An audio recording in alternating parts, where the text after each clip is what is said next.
In Iran, people aren't pretending they're being hunted by the government. They are being hunted.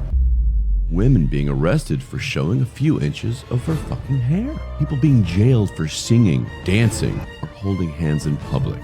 Journalists disappearing for reporting facts. Young men hanged for attending rallies. Families punished because their kids posted a video online. Everyday normal behavior. The real threat isn't a reactor in Iran. It's the regime. The same regime, by the way, that has spent 50 years screaming, "Death to America, death to the West," and calling us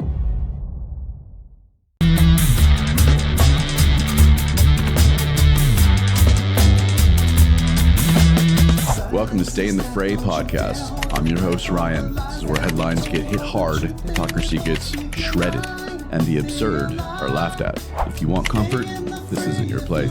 If you want blunt and unfiltered, I'm your guy. Join me in the fray. All you gotta do is just listen up.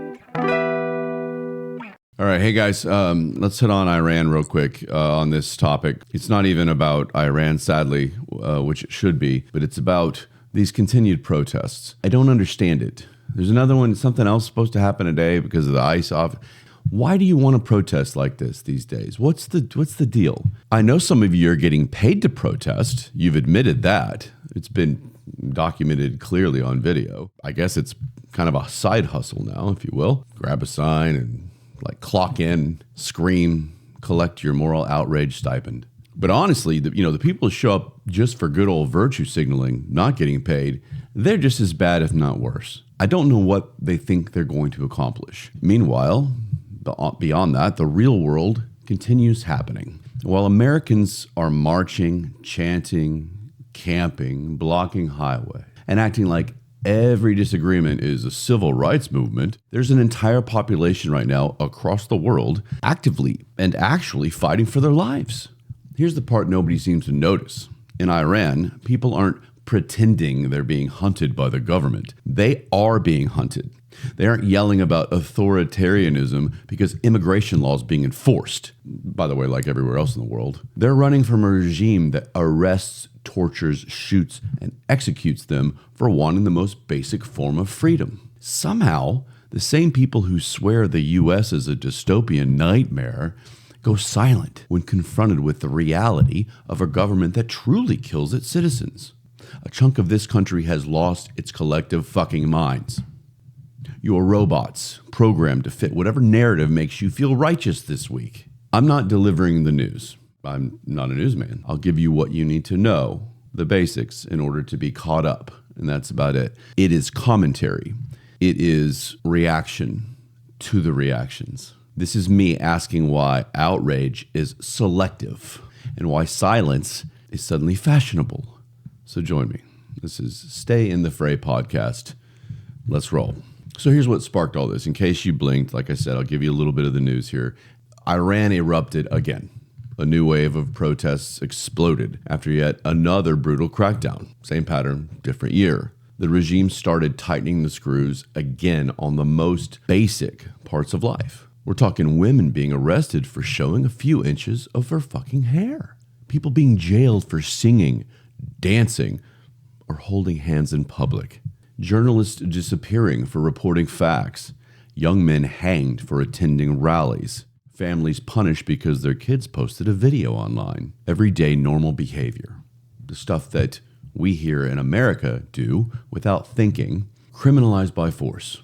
And you progressive idiots here have the balls to call our president and administration a dictator and a dictatorship? Go live in Iran. At least then what you're protesting would actually be a reality. And instead of cowering, Iranians poured into the streets in some of the biggest demonstrations since the Masha Amini uprising. The economy is collapsing.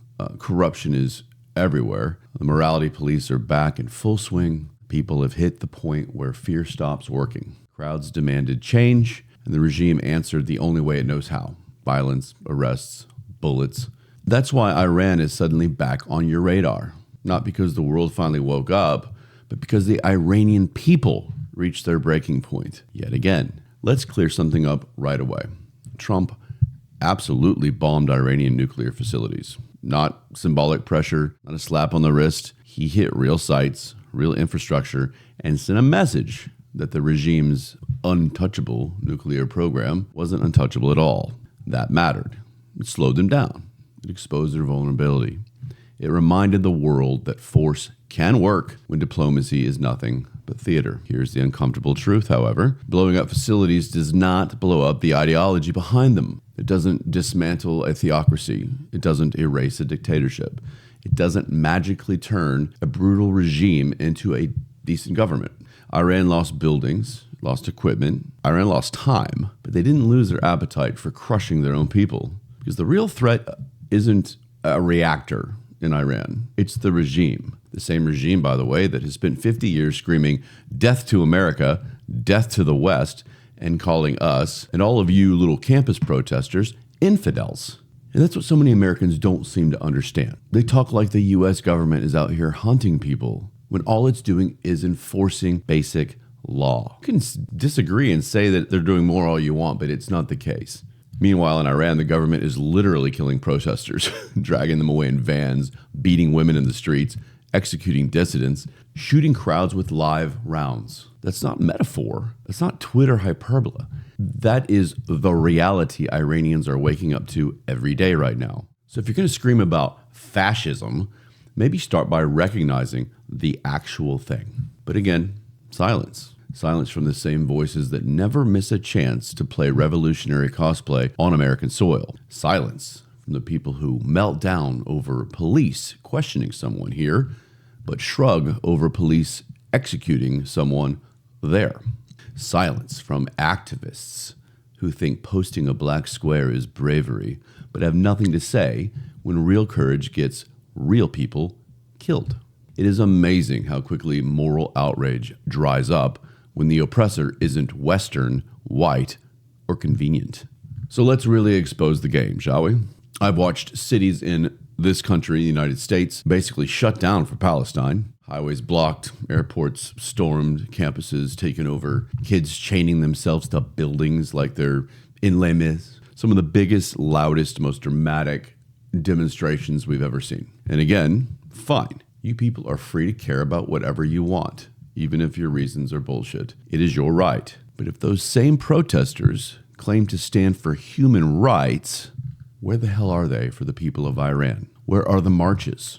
Where are the hunger strikes, the tents, the week-long campus occupations? Where are the trendy signs, the megaphones? They're nowhere. Absolutely fucking nowhere.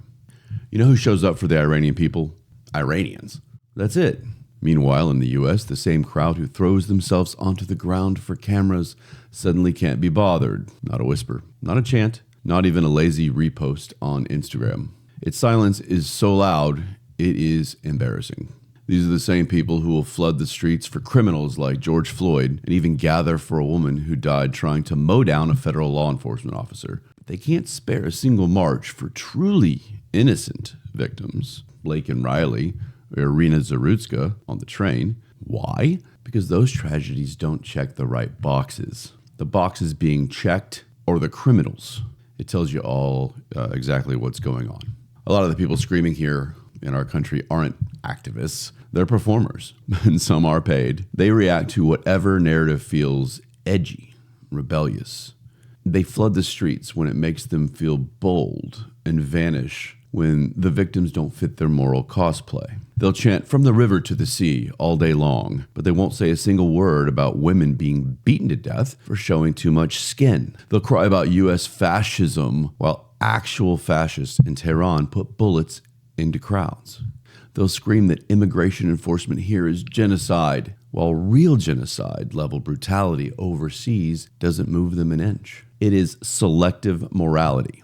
It's ideological laziness. It's people outsourcing their worldview to whatever their group chats and social feeds tell them to care about. The wild part, these are the same people who lecture everyone else about silence being violence. Well, guess what? Their silence on Iran is violence, because the people they're ignoring, they're dying. You know what? Amidst all this, we still have to clarify something. Somehow, in this upside-down cultural moment, saying anything negative about the Iranian regime gets you labeled as a racist and Islamophobic, pro-Israel, or anti-Middle East. Give me a fucking break.